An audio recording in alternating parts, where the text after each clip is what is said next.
सागर के मधुकर शाह वार्ड में कल दिनांक 14 जनवरी 2021 को मकर संक्रांति के शुभ अवसर पर खिचड़ी वितरण का कार्यक्रम किया गया।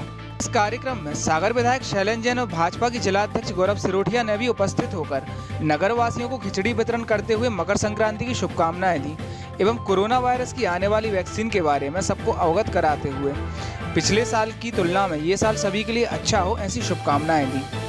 कार्यक्रम का आयोजन मधुकर शाह वार्ड पार्षद रविंद्र वर्मा लारा के द्वारा किया गया। साथ ही मधुकर शाह वार्ड से डीपी चौबे, अनीत पटेल, लकी पटेल, पंकज पटेल, सचिन यादव एवं अन्य वार्ड वासियों द्वारा भी इस कार्यक्रम में विशेष योगदान दिया गया।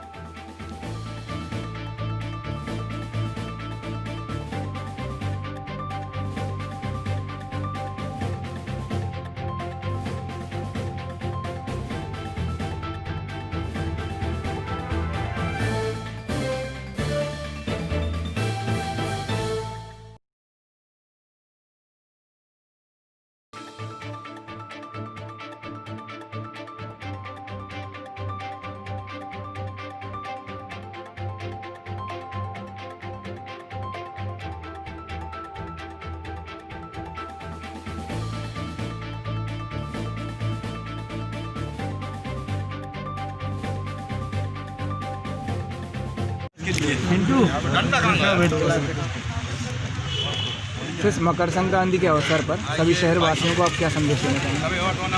मकर संक्रांति जो है हमारे हिंदू दर्शन के हिसाब से इसका बड़ा महत्व है।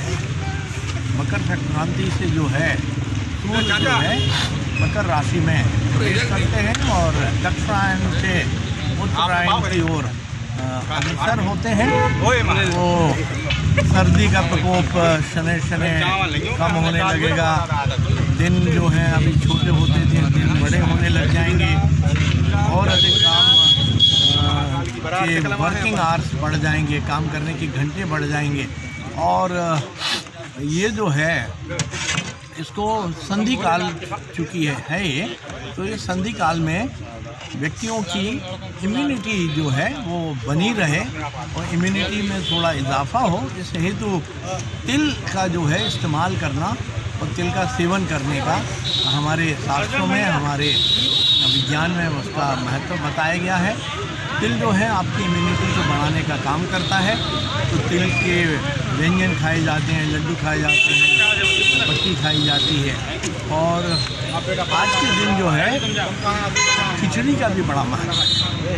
तो जगह जगह हमने देखा कि संत संगठन जो है अनेक लोग जो हैं खिचड़ी का वितरण कर रहे हैं और सौहार्दता का वातावरण, एक भाईचारे का वातावरण जो है हमारी समाज में, जो हमारी परंपरा है वो बना रहे। इससे तो इस तरह के आयोजन होते हैं। और आज मुझे बहुत खुशी है कि भारतीय जनता पार्टी की हमारी इकाई ने जो है डॉक्टर डीपी चौबे साहब की अगुवाई में और ये कार्यक्रम रखा है। मैं डॉक्टर डीपी चौबे साहब को, उनकी पूरी टीम को बधाई देता हूँ और मैं अपनी ओर से शहर वासियों को मकर संक्रांति के इस बहुत ही महत्वपूर्ण अवसर पे उन्हें भी बधाई देता हूँ। आशा करता हूँ कि वर्ष 2020 में जो कठिनाइयाँ, जो चुनौतियाँ का सामना हम सब ने किया है, अपने अनेक परिजनों को हमने खोया है, बड़ी विपरीत परिस्थितियों में 2020 को हमने विदा किया है। तो 2021 जो है शुभ समाचार लेके आया है। वैक्सीन आ गई है और वैक्सीन का लगना जो है 16 तारीख से शुरू हो जाएगा। मुझे उम्मीद है कि वैक्सीन के आ जाने से कोरोना पे हम, कोविड पे हम क्या बोलते हैं, काबू पा पाएंगे और हम अपनी जनता को इस महामारी से मुक्ति दिला पाएंगे। और 2020 जो है सभी लोगों के लिए उन्नतिपूर्ण और अर्थव्यवस्था की दृष्टि से आपने देखा होगा कि अनेक लोग बेरोजगार हो गए हैं, उद्योग धंधे बंद हो गए हैं, रोजगार के संसाधन कम हो गए हैं। ऐसे समय में हम आशा करते हैं कि नए साल में 2021 में इन सब चीज़ों से मुक्ति होगी और हम सब जो है एक सुदृढ़ अर्थव्यवस्था की ओर अग्रसर होंगे। माननीय प्रधानमंत्री जी की अगुवाई में देश प्रगति के पथ पर आगे बढ़ेगा। भाई साहब, अतिक्रमण को लेकर अभी आपके खिलाफ जो बातें चल रही हैं उसके लिए आपका क्या कहना है? मेरे खिलाफ लोगों ने उसको समझे बगैर और चीज़ों को गलत तरीके से प्रेजेंट करने की कोशिश की है, नाकाम रहे हैं वो। ऐसा संभव नहीं है, क्योंकि आप जानते हैं कि मेरी कार्य पद्धति कभी भी किसी वर्ग विशेष को लाभ पहुंचाने की नहीं रही है। जिस व्यक्ति के खिलाफ अतिक्रमण की कार्रवाई हो रही थी, वो व्यक्ति के खिलाफ महज एक केस रजिस्टर्ड है, एक केस, हिस्ट्री शीटर नहीं है वो। और जो मकान तोड़ने की कवायद चल रही थी, वो मकान उनके पिताजी ने अपनी परिश्रम से 25-30 साल पहले बनाया था। जितनी आयु उस व्यक्ति की है जिसके खिलाफ केस रजिस्टर्ड है, उससे ज़्यादा आयु का वो भवन था। तो वो भवन जो है उनके पिताजी ने बनाया था, उनके लड़के के नाम पे नहीं था। और हम इस आधार पे अपने पूर्वजों के मकान तोड़ दें कि उन पूरे परिवार में एक व्यक्ति आपराधिक प्रवृत्ति का है, ये उचित है क्या?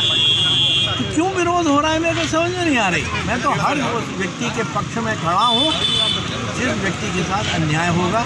और मुहिम जो है बहुत ही पवित्र भावना के साथ माननीय मुख्यमंत्री जी ने शुरू की है। उनका उद्देश्य ये है कि सरकारी ज़मीन पे बलात् तरीके से जो लोग काबिज हैं, बगैर अनुमतियों के और इस तरह से उन्होंने मकान का निर्माण कर लिया है, या जिन्होंने गलत तरीके से धनोपार्जन करके और इस तरह के अपने संपत्ति का इजाफा किया है, जो मिलावटखोर हैं, उनके खिलाफ हमें कार्रवाई करनी है। स्वागत योग्य है, मैं इस मुहिम का पक्षधर हूँ, लेकिन मुहिम को लागू करने की जो पद्धति है, मैं उसका थोड़ा सा जिस तरह की विसंगतियां हैं उसका विरोधी हूँ।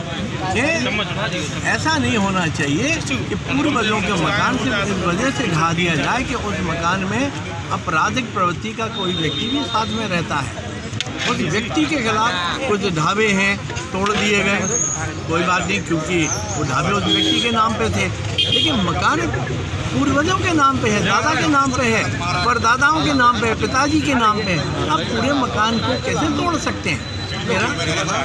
ये लोगों ने शिकायत की है कि उनका 200 साल पुराना मकान है, तो उनको भी गिराया जाएगा क्या? 200 साल पुराने मकान का पूर्वजों जिनके पास कागज़ भी नहीं है, बोले इतना पुराना मकान है कि उस समय पे कागज़ होते ही नहीं थे, तो उसकी वो की जाएगी। टैक्स की रसीदें हैं, जल कर हैं, संपत्ति कर हैं, अगर ये सब चीज़ें अगर वहाँ देते आए हैं, हमेशा देते आए हैं, तो विचार करना पड़ेगा, क्योंकि हमें व्यवहारिक पक्ष देखना पड़ेगा।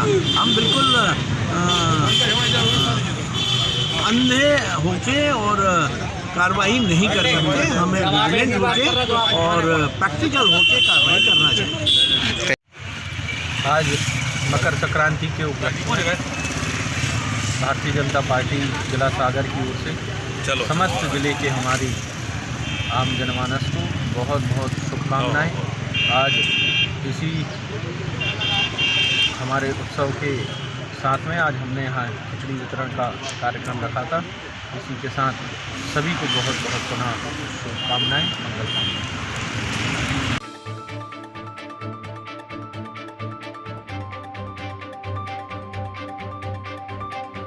सागर से खबर 24 की रिपोर्ट।